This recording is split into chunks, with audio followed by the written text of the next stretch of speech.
Can you mute what you're watching?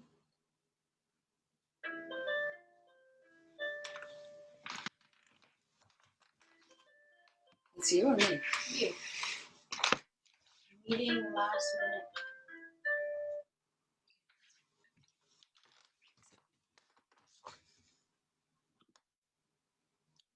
All right.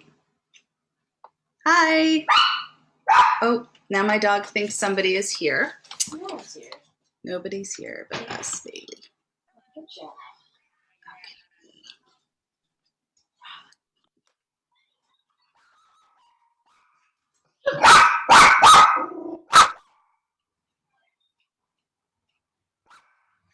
Ay, ay.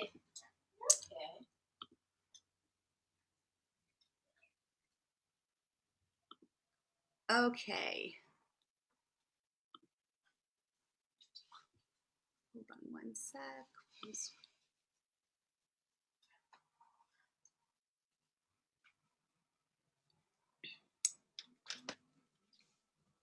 Okay.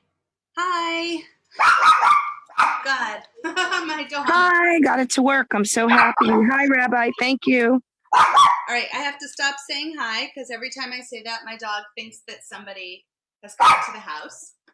So we're just going to give people a minute to log on, and then we will start.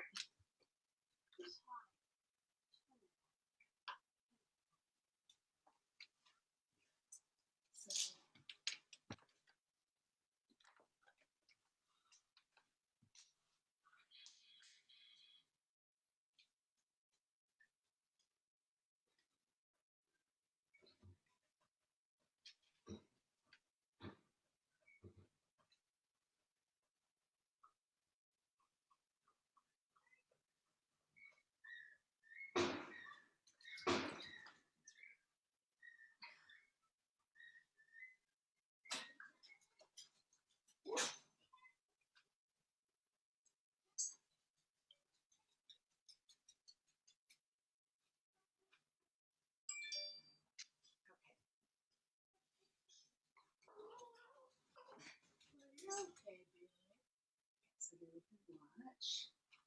And hang on one more minute.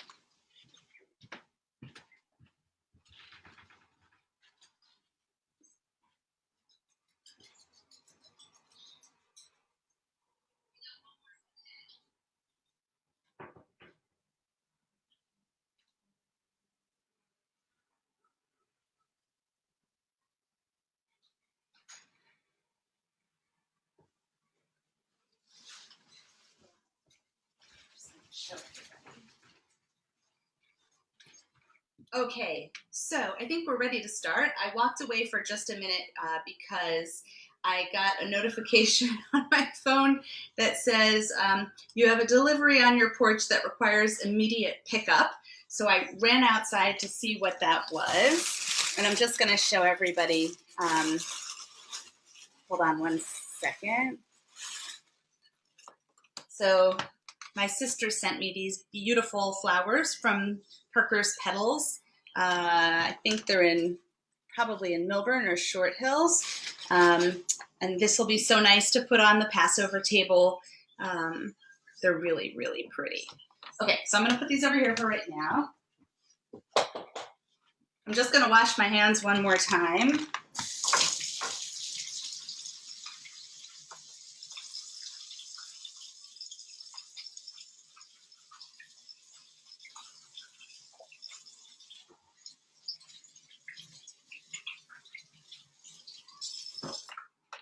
Okay, so hi everybody, I'm Rabbi Miller. Thank you so much for being here to do last minute matzah.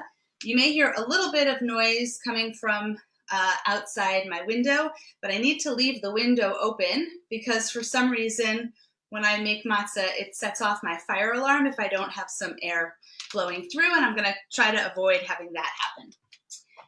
Okay, so if you're baking along with me today, the first thing that you want to do is preheat your oven to 500, and that's going to take some time. So let's get that going right away.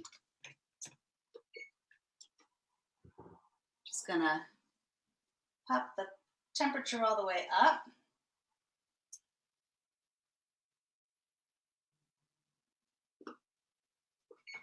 And you want to take your cookie sheet, and this is usually I bake with parchment on it, but you don't need to do that for the matzah.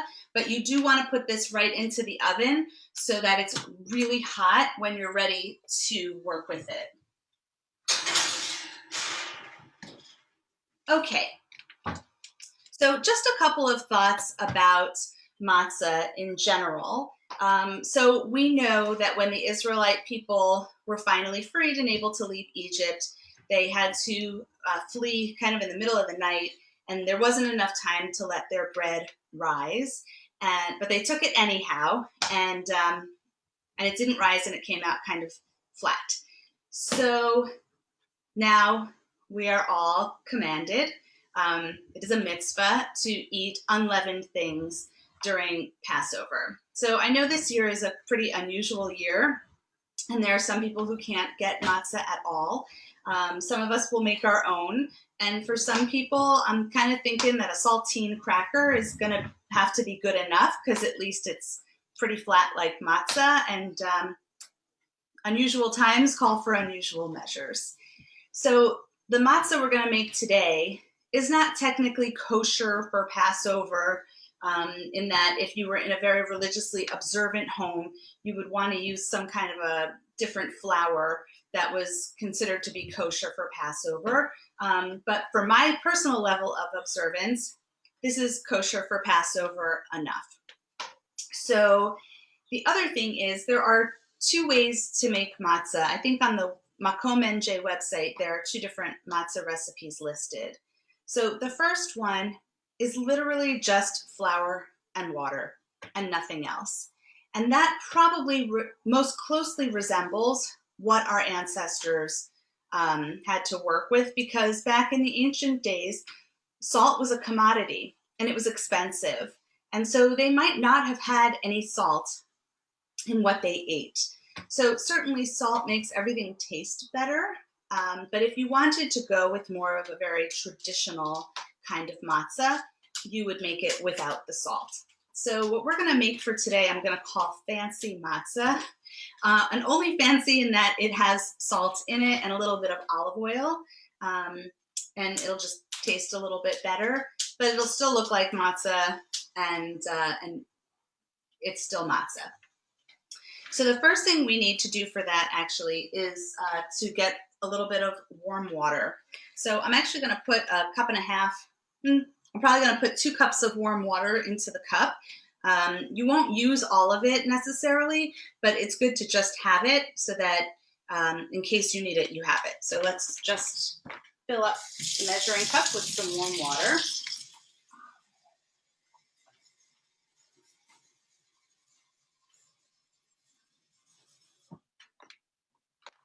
Okay.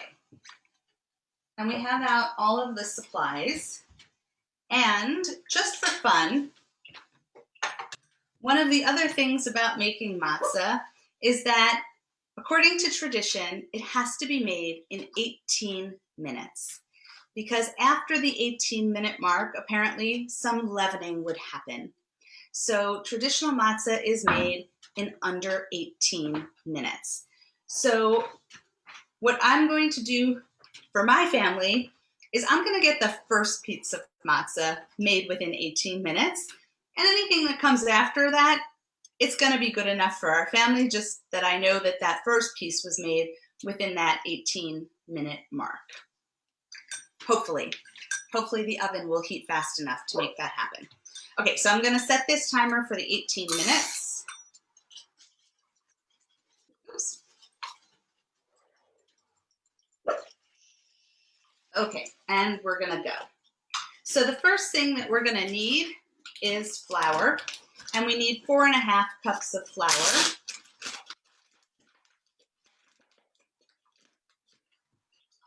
I'm going to do the half cup first, just to get that one out of the way. And these don't have to be perfectly measured cups. When I bake cakes and things, I like to level it off with the knife. But for the purpose of matzah, I'm just going to kind of shake it so it's close enough. need 4 cups. Got 1. Just gonna finger. 2.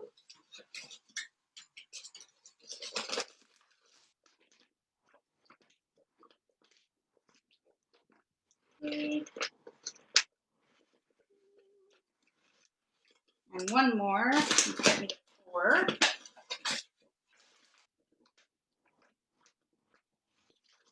Okay, so that's our 4 cups of flour, and I'm actually going to use my half cup measuring cup just to get out a little bit of extra flour in case I need it to flour the board, or you need a rolling pin for this in case I need it for the rolling pin. That way I just have it out and I can put the rest of this away. Put that over here. Okay, then I'm going to do the olive oil next. And you'll need 2 tablespoons of olive oil. Just going to put that right on top. And if you would like to brush your matzah with olive oil on top at the end before it bakes, you'll want to put a little bit of olive oil in a bowl. It doesn't have to be a lot, but just something that you can brush right onto the matzah at the end. Okay, next we need our salt, and this is just plain old kosher salt. I keep it in this container because it just makes it easier for me to get in and out of it, but it's regular salt. And you just need 1 teaspoon of that. I'm just going to sprinkle that around.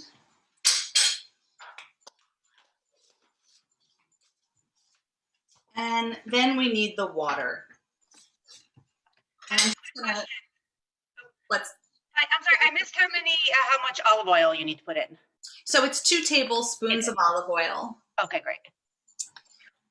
So you're going to need a fork to put fork holes in the matzah, but I'm going to also use this fork to sort of stir this and get it going a little bit so that my hands don't get totally sticky before I pour it out to make a dough ball. So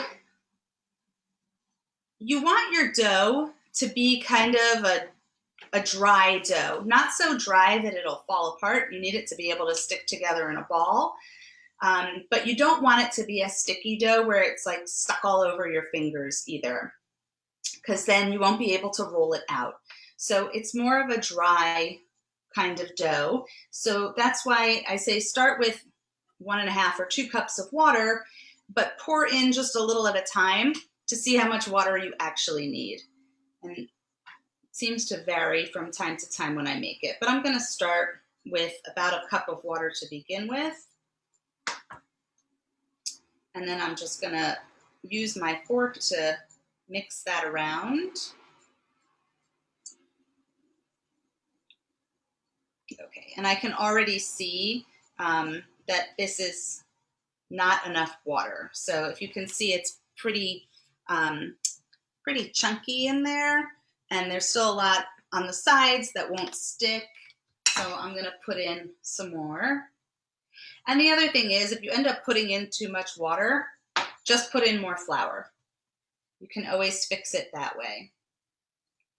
Okay, so a little bit more water. It's starting to come together a little bit. Let's see. Now I'm going to go and use my hands and see how it's really coming together. Yep, it's starting to get there. So you're just going to sort of pinch and squeeze and mush to try to get all of that flour incorporated so that you can make a nice ball. And you can see it's not holding together. Let me see if I can get this here enough. You can see it's kind of like stringy here, and it's not really holding together. So it does need a little bit more water. Try to just do a little bit more. Okay. And then we're gonna, I find there's something very soothing in working dough, where you can just sort of pinch it and push it and move it. You can sort of work out your aggression or frustration into the dough. I'm going to put in a little more water because it needs it.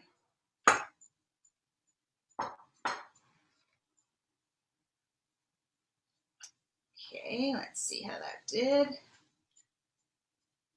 And it's definitely coming together. Almost all the flour at this point is incorporated. A little more water.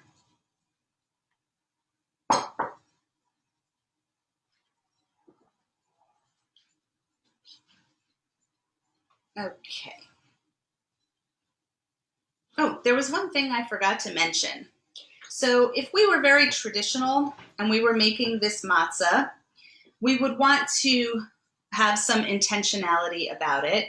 And so what we would say at the start of the process is L'shem mitzvah matzah, which means for the sake of making matzah, so that there's an understanding that this is something that's special for the holiday, that we don't do every day, and that this is being used just for matzah and not for other things. So I think it still needs a tiny bit more water. But as you can see, my hands have some dough on them, but it's not super sticky.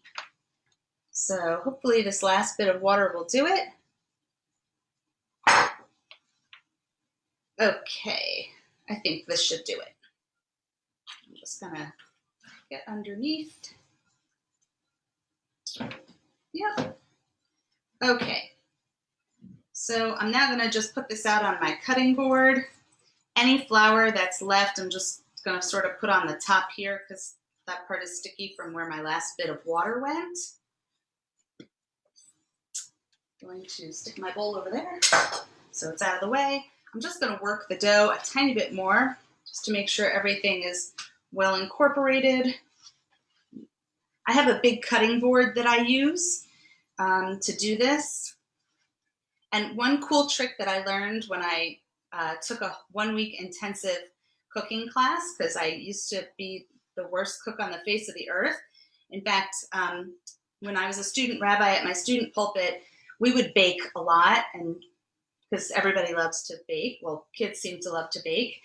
And everything we made sort of came with the same reaction. We'd put it in the oven, and when we'd open the oven, we would look in, and it never looked like what it was supposed to look like. It was so ugly.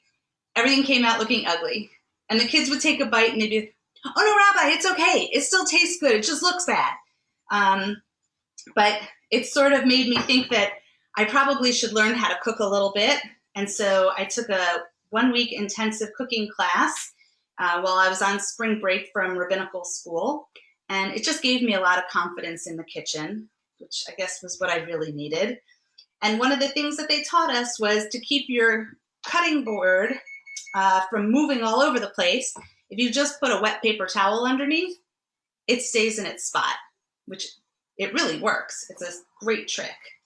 Okay, so once you have your matzah ball of dough, so I have that here. It's mostly sticking together. I think it's okay. We're gonna take this and I'm trying to just make it sort of round because I'm gonna cut it into 8 pieces. So I was just making it kind of round to help me cut it into the 8 pieces. And I have a pastry cutter thing, but you don't have to use that. You could rip it apart. You could use a knife, whatever is easiest. And then I'm actually gonna move all of this dough off to the side a little bit just to give me some room to work. And I have a piece of parchment paper here on the side. I'm just gonna put it on the parchment. I love parchment paper because things don't stick to it. And it makes cleanup super easy. So I'm just gonna put that across the top, and that leaves me with 1 piece.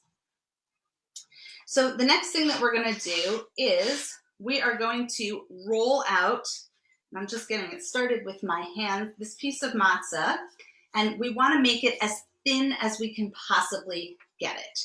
So I have this kind of roller, and so you could use this, or a wooden roller works well too. Either way. And you want to roll it so it's as thin as you can get it and still be able to pick it up. So that's pretty thin, I think. I should still be able to pick it up. Yeah, that's pretty good. This side needs a little bit more. And I'm just gonna, you can make your matzah square if you want, or you can just sort of let it be a blob, and that's fine too. This is matzah that I made the other day.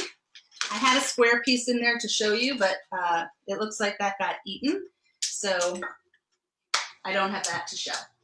Okay, so once you have your matzah, your piece nice and thin, I'm just gonna take a little bit of olive oil and brush it on top.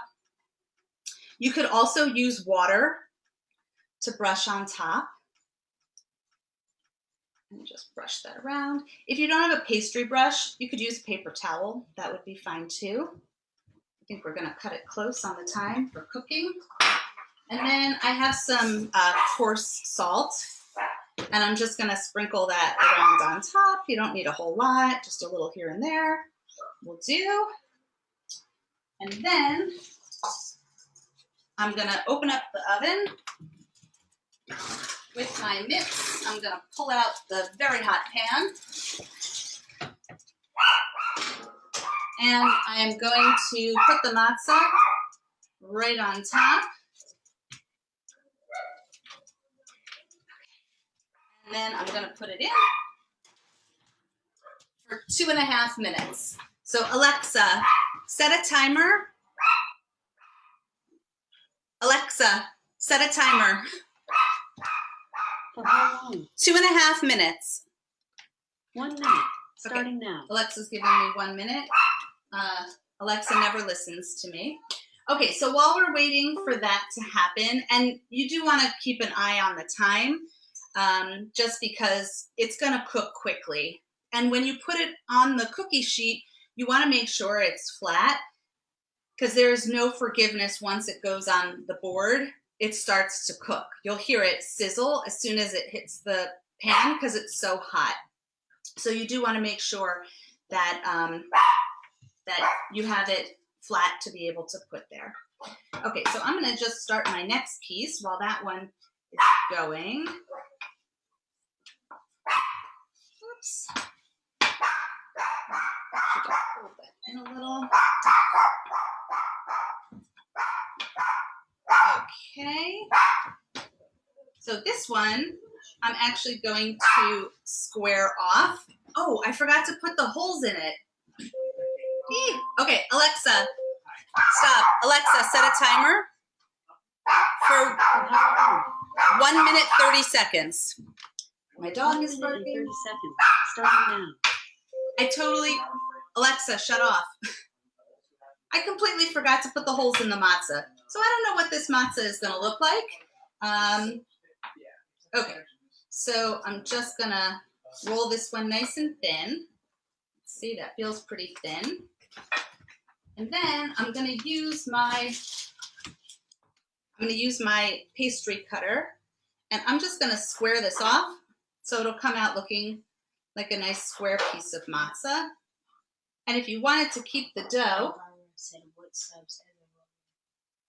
so if you don't have a rolling pin at home, you could use anything that will roll out. So I'm just looking in my pantry and I see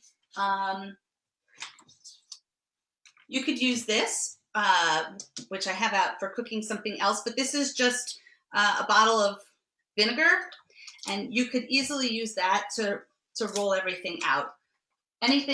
Something glass probably would be better because it's a little heavier, but anything that you have that's round, you probably could use a can also to be able to roll it out. Okay, now I'm gonna do this right. I have my fork, and I'm just gonna poke holes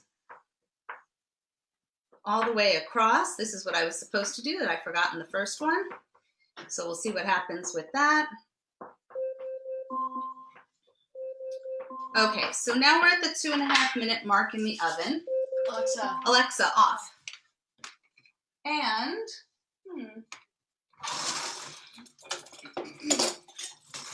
and we need to flip the matzah over. So you just want to pull it out a little bit. It should be pretty easy to flip. And put it back in. And this time we're going to put it in for 3 minutes. So Alexa, set a timer. Oh my God. Alexa, set a timer. For how long? 3 minutes. 3 minutes. Alexa, now. I need to get a second timer. Alexa is not my friend. Okay. So this time I put the holes in it. And I'm going to brush with a little bit of the olive oil again. Like I said, you could brush with a paper towel. You could, people see my older son Sam is floating around in the back there. He has a little break from his Jewish history class, so he's coming down to get some lunch. Okay, and then a little bit of kosher salt again. And then I'm actually going to move this piece of matzah onto the parchment paper on the side so that I can get the next one started. And there goes our timer. Very close to 18 minutes. I think if I was doing this in solitude, I definitely would have gotten that first piece done in 18 minutes. But it's worth it to have everybody here together to have it not exactly be done in the 18 minutes. Okay, so I have my next piece of dough that I'm going to roll out. And you really could bake 2 at a time. So after the first one, if you wanted to get the whole second piece, the next piece ready and bake 2 at a time, you can do that. And depending on the shape that you want it to be, you may even be able to do more than 2 at a time. So, okay, you can have that. Can I really? Yeah. Okay. Is it for you? No. Who's it for? Sam, I'm doing something. I'm sorry. Doesn't matter how old my kids get. They still need their questions answered as soon as they pop into their heads. Okay, so again, this is pretty thin. And I'm just going to make this one nice and square also. So I'm going to take out my pastry dough cutter and just sort of cut that across. That's good. If you wanted to ball up the dough and make extra, to continue to use it for making matzah, you can. There's plenty of dough that'll be left over. And I'm going to put my holes in it. And I can smell that the matzah is nearly done. And I'm going to put a little bit olive oil. Just brush that right on there. Oh, and there's my timer. So I'm going to just, Alexa, shut off. I'm going to actually salt this one super quick so that once I take that one out, then I can, hold on one sec. I'm going to pull out a second cookie sheet. So I have something to put the matzah on because when it comes out, it's going to be really hot. So, oops. Okay. Ooh, that's looking crispy. Okay, I'm going to put that there for 1 sec. And I'm going to put the other 2 pieces in so we start to get those moving.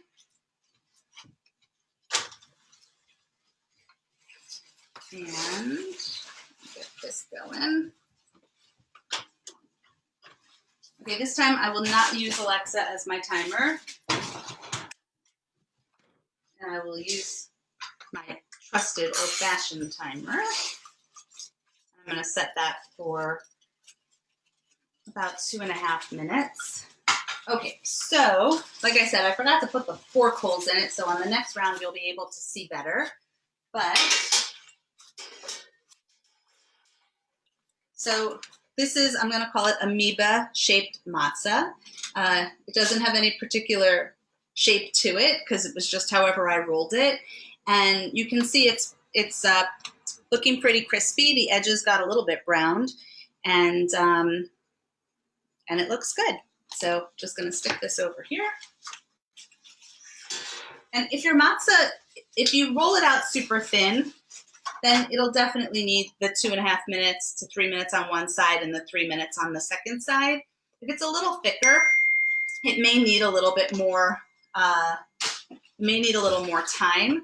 And you just want to watch it because those edges do start to burn. So you can continue to roll out dough if you want to continue to make the matzah. And you can make it in all different shapes. So yesterday I was watching somebody else do a matzah making demo, and she made it into triangles and octagons, and she just was sort of going crazy with the shapes just for variety.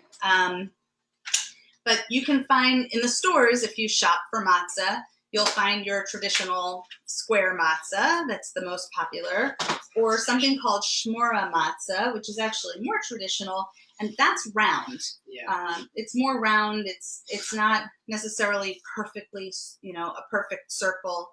It has sort of rougher edges, but that's perfectly acceptable for Passover as well. So we're just waiting for this. The first side is almost ready to ding. And then I'm gonna flip it. And so I know that this is a very different holiday for most people, given that we're in social distancing mode, and there are a lot of people who don't really want to go out to the supermarket if they can avoid it. So there are lots of things that you could actually use. Oops, there we go. I'm going to go ahead and flip. That probably takes a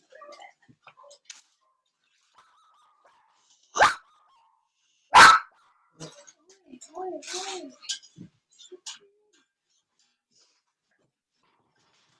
Okay, and I'm going to give that 3 minutes. That probably could have used another 30 seconds on the other side, but all right, I'm setting my timer for 3 minutes. So there are lots of other things that you can substitute to be able to still make some of the symbols. And if you don't want to do all the symbols this year, if it just doesn't feel like it's in your heart to do it, that's okay too. And to just try to mark the time in a way that feels meaningful for you in this unusual year, and really have that be enough. I'm finding that that a lot of people are very anxious about how they're spending their time. Some people are so busy on phone call after phone call that they feel like they can't breathe. Other people are feeling like, oh my God, other people are so busy and I'm not so busy. What am I doing wrong? I know that there are some people with their kids that are trying to do a lot of extra enrichment work because the school program online isn't as rigorous as what the kids would have in school. And so I feel like there's a lot of pressure on people to kind of perform for themselves, not necessarily even for other people. But this is a good time to just have a little compassion for one another and for ourselves, and to take a step back and say, you know what? It's okay not to be super productive, and it's okay not to do everything that I would normally do for Passover, because this year is not like every other year, but that you do it in a way that feels authentic to you and meaningful, and enough, right? Sometimes good enough is enough. So some suggestions that I have for people who still want to be able to do some of the traditional things, but maybe you don't want to go to the supermarket, which I understand. I went to ShopRite yesterday, and people were not anywhere 6 feet apart. Maybe they were 2 feet or 3 feet. I found myself like running through the supermarket trying to get out as quickly as I could. So if you don't want to go to the supermarket, I totally get that. So sometimes we just have to look in our pantry and see what's available to us. So one of the interesting things is that a shank bone at this time is very hard to come by. So there was a whole question that came up about the shank bone in a rabbi's Facebook group that I'm a part of. And one of the things that was mentioned was that when you have a shank bone, you can actually put it in the freezer and reuse it every year. So there was somebody who had used it on their Seder table, wrapped it in foil, put it in a Ziploc, put it in their freezer, and they were on like year 10 with the same shank bone. I was like, oh my God, I wish I had known that last year or the first time I made a Seder, so that I would have thought to save that. So, okay, gonna put pause on that for a second. And I'm just gonna take a quick look here. I'm actually gonna put this in for another minute because I would really like it to be a little bit more brown. So I'm just gonna give it another 30 seconds. I'm going to check it pretty frequently to make sure it doesn't burn, but it definitely needs a little bit more time.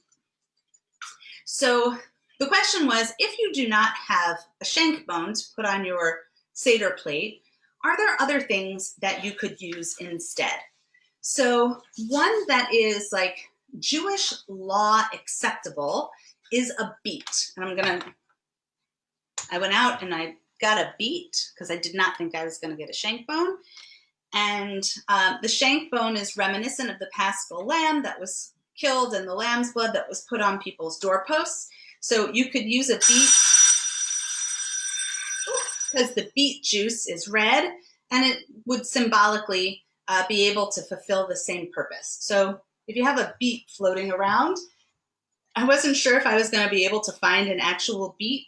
So since I was in the supermarket and I like to eat beets, I bought love beets, which are already like peeled and prepared. The ones that I got have like honey ginger or something. So not simple at all, but would have worked in a pinch. Okay, now this is starting to look good. Yeah. I might even give it one more minute. I think I am. Just gonna give it a little bit more time. So if you don't have a beet and if you don't have a shank bone, you could use a chicken bone. If you don't have any bone at all, you could use a dog bone. If you don't have a dog bone, you could cut a picture of a bone and put it on your plate. Good enough for this year. Remember, it's not about perfection right now, it's about good enough. If you want to make charoset and you don't have apples, there are lots of other ways you can make charoset. If you Google it, it'll come up with tons of different ways. And not everybody used apples to make their charoset because depending on where you lived, depended on what you had access to. So my family always makes 2 different kinds of charoset because I'm allergic to apples, so I can't eat them. So I have one that's the apples, cinnamon, sugar, Manischewitz wine. And then I have one that's date, fig, and apricot, cinnamon, sugar, Manischewitz wine. If you have raisins in your pantry, you could use raisins because the goal of the charoset is to make something that looks like brick and mortar. So you could even use, if you eat rice for this holiday, you could use rice or quinoa. Both of those would work really well. And just be creative. Check out what you have. You could probably even, it would get a little soggy, but you probably could even just break up some matzah and use that. This is looking good. Okay. So I'm actually, no, I guess I'm going to leave that on. Okay, I'm going to pull these 2 pieces out.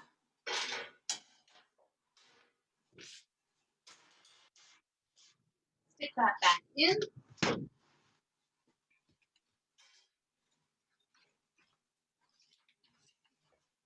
And that's the matzah. So I'm just going to hold it up there. So I left it in for a few minutes, probably because it's not the thinnest rolled matzah. I'm not the best thin roller of dough, because I like to make sure I can pick it up and move it. So it's a little bit on the thicker side, but this will still be crispy and delicious. And I know that it's crispy and delicious enough because I made some the other day with the hopes of having matzah to be able to show everybody. And like I said, most of it got eaten. The square pieces are gone. I have like 1.5 pieces of the roundish that's left. One thing about making matzah is that it doesn't last the whole week. It's really only good for a day or two, and then it's going to start to lose its crispiness and kind of get like wilty. So it's fine to make your matzah today. It should last you through the next, for the 2 seders, tomorrow and the next day. But I wouldn't expect that it would still taste crispy and good the way it should much farther out beyond that. So, other things for the Seder plate. If you don't have parsley, anything green will work. Lettuce will work. Actually, in some traditions, using romaine lettuce is what's used as the bitter herb, which is kind of interesting because it is not a bitter lettuce at all. I would have put kale in place of the bitter herb if you have kale. But you really could use anything. Wasabi, really dark chocolate is pretty bitter. You could use that as a bitter herb. So anything that just sort of takes the place, even in a very long stretch but symbolic way, feel free to do for this year. And then next year when you can get to, hopefully, when everybody can get to the supermarket again, we can go back to making things the way we've always done it, or we might learn that we like it this way, and that we will continue some of what we've learned for this year for Passover for next year. So one last thing. So when we eat matzah, we do have a blessing for eating matzah, which is Baruch atah Adonai Eloheinu melech haolam asher kidashanu b'mitzvotav v'tzivanu al achilat matzah. So blessed are you, Adonai, our God, ruler of the universe, who commands us to eat matzah. So that's the blessing that we would use. So that's it. If you're at home, please feel free, and we have lots of dough still that you can continue. Don't forget to put the fork marks in, since I forgot that the first time. It certainly makes it look prettier. Hold on, I'm going to bring up my piece. Ellie, are you Yeah. going to post the actual directions? I've watched the whole thing. It's just I want to try again. Yes. So I will post the directions. As soon as we sign off, I'll post them I'll post it on Facebook in the Makomnj Facebook page. And they're also on the Makomnj website. So I tend to sport my swag a lot for our community. But I think I mentioned the last time I did cooking together is that I seem to lean up, and anytime I'm working with oil, I seem to end up with oil across the middle of me. And so I tend to wear the same shirts when I cook, because then I just continue to make the oil stains in the same spot and not have to try to figure out how to get oil out of yet another shirt. So, but if you go to www.makomnj, like New Jersey.org, and if you click under events, there's a tab there for recipes, and the recipes are there as well. And recipes for making macaroons and challah, so there are a few different ones that are there. And you can also browse around and see if there are some other events that you might want to participate in. And right now we're going to do some things online. I'll be posting some more online activities, but certainly once everyone's able to be together again, we will start to do things where we're able to gather. So I want to wish everybody a happy Passover, a meaningful Passover, and to just, as I said, to do things in a way that are good enough, to have compassion for one another and compassion for ourselves, and just take some time to slow down and appreciate the freedom that we do have. This holiday is all about being free. And while many of us kind of feel like we're not free in this moment, we still have so much freedom, and there are people in the world that don't. So to take a little time to be grateful for the things in our lives that we do have. And again, a very happy Passover. Thanks for coming to bake with me. I hope that your matzah turns out good. If you can take a minute once your matzah is made and take a picture and put it in the comments on Facebook. I would love to see how your matzah turned out. A few people posted their macaroon pictures, which I was super excited about. And I'd love to see how your matzah turns out as well. So if you have questions, certainly post them in Facebook. And, ooh, hold on.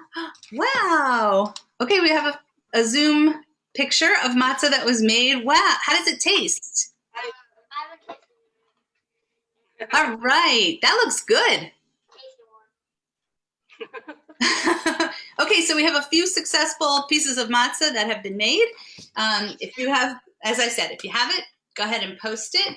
And that's all for today. Wishing everybody a really happy holiday. Thank you so much. Okay, bye. Thank you. Happy holidays. Thanks. Bye.